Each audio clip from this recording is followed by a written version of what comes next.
May bago na naman tayong Vivo Teams para sa mga Vivo users at Oppo users.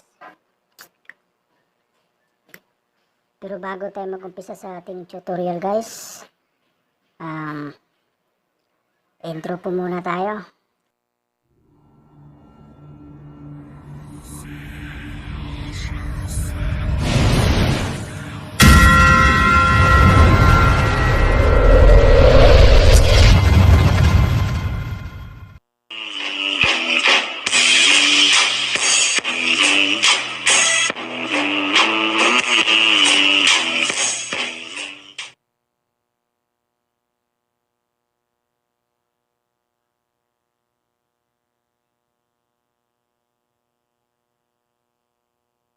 So guys, welcome back to my channel. Ito na naman tayo sa ating tutorial. Ang tutorial natin ngayon guys ay itong Mobile Legends Teams para sa Vivo users at Oppo users. Pero bago natin umpisahan guys, subscribe po muna kayo sa channel ko at pakiclick na rin yung notification bell para updated po kayo sa susunod ko na gagawing video. So bago po tayo mag-umpisa guys, at nakapanood na kayo sa aking tutorial, download nyo po muna yung GRChaver. Dito yon. At kung meron na po kayong Google Drive, hindi nyo na po kailangang i-download yung Mediafire. Ito Mediafire. Kasi may Google Drive na po kayo. Pero kung gusto nyo magkaroon ng Mediafire, pwede rin. So, pangalawang i-download nyo guys, yung link na nasa description ko lang ilalagay. Pati yung APK ng GRChaver Pro at link ng Mobile Legends Teams natin. So, kung na-download nyo na yung link natin guys, punta na kayo sa GRChaver Pro.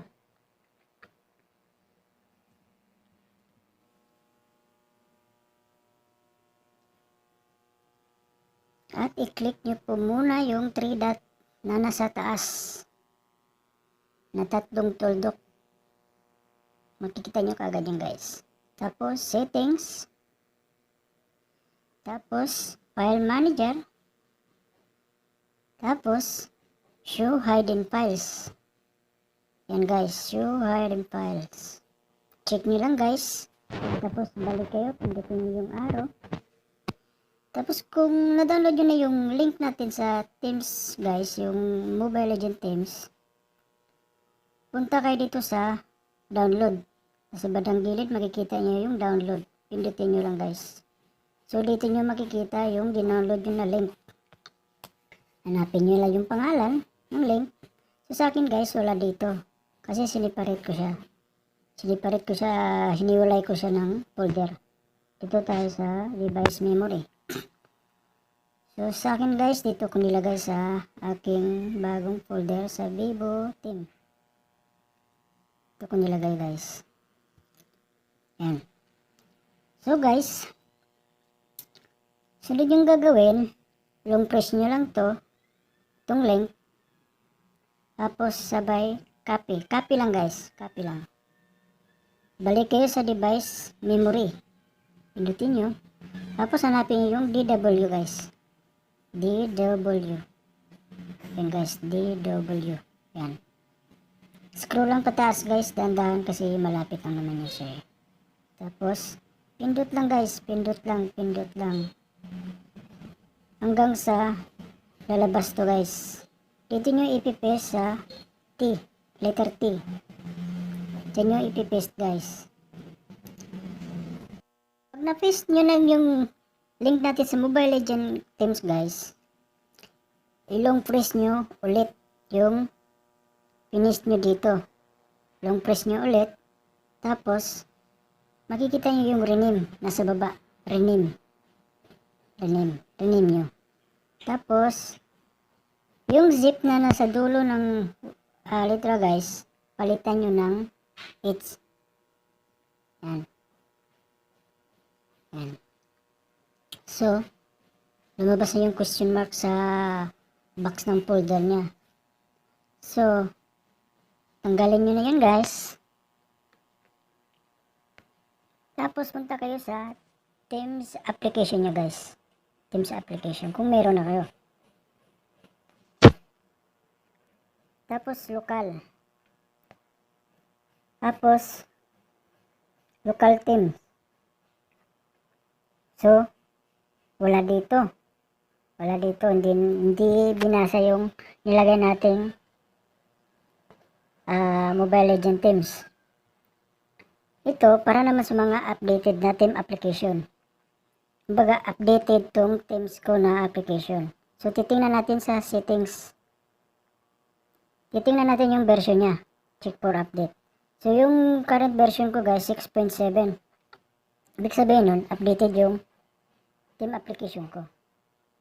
Para gumana yun guys,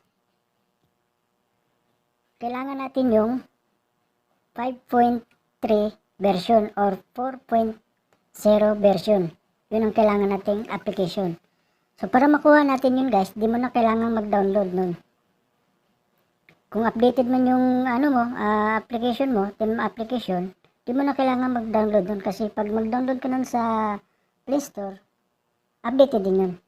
So, ang gagawin mo guys, kung may team application ka na, pumunta ka sa settings ng cellphone mo. Tapos, more settings. Tapos, application. Tapos, all. So, hanapin mo dito yung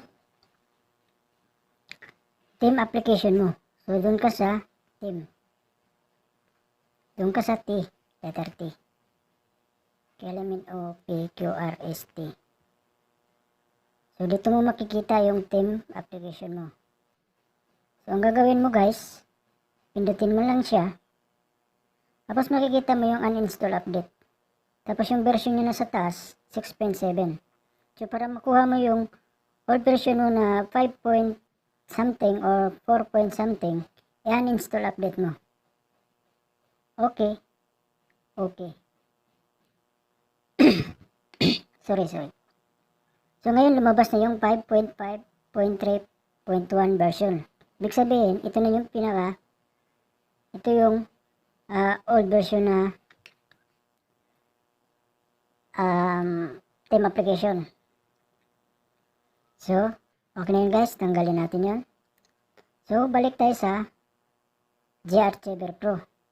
Kung paano mo ginawa kanina guys, sa umpisa, ganun din ang gagawin mo dito sa pangalawa.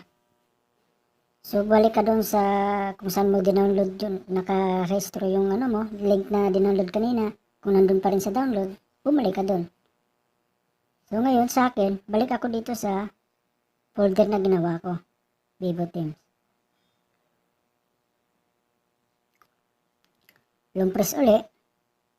Copy. Huwag nyo nilang kakat guys. Para may kopya pa kayo. For in case na maburat sa dun sa team application.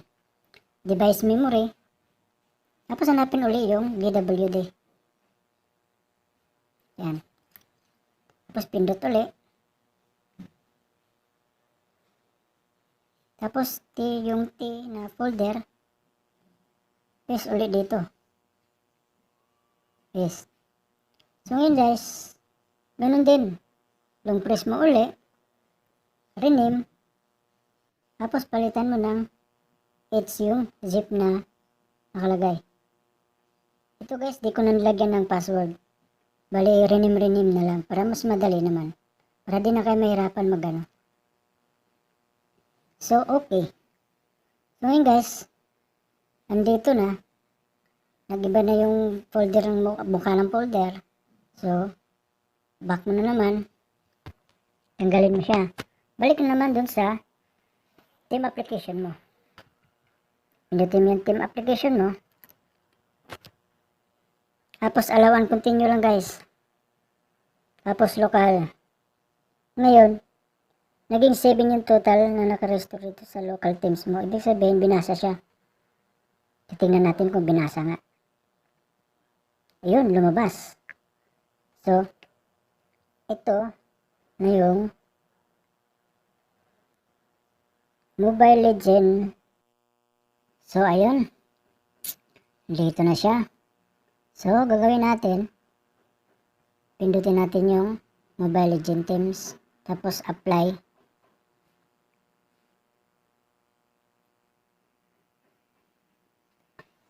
Ayun.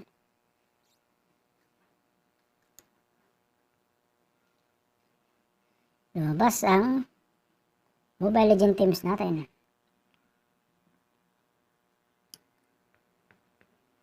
Scroll tayo. Scroll. Ayun, no? Si Lapu-Lapu. Scroll.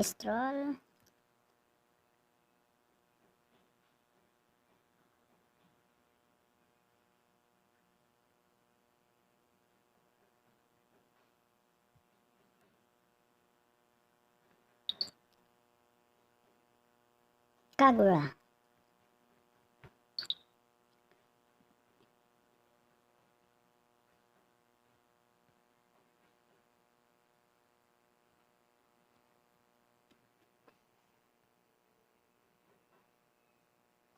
So, ayun guys. Natapos ang ating tutorial. So, may bonus ako guys. Sa susunod na video ko, ipapasilip ko sa inyo yung version 2 ng PUBG Battleground. So, papakita ko sa inyo guys yung PUBG Battleground natin sa next tutorial ko. Ipapakita ko sa inyo.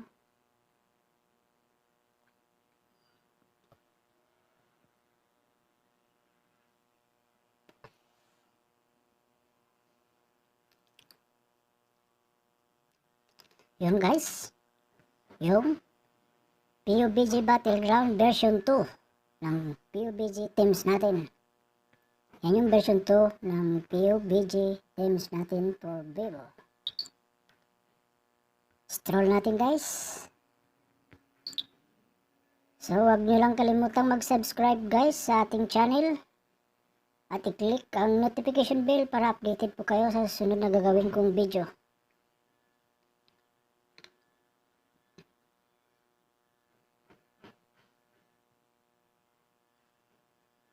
Kung gusto nyo lang mag-comment guys, kung di gumagana sa inyo yung teams natin, pwede kayong mag-comment para masagot ko ang inyong hinanaing.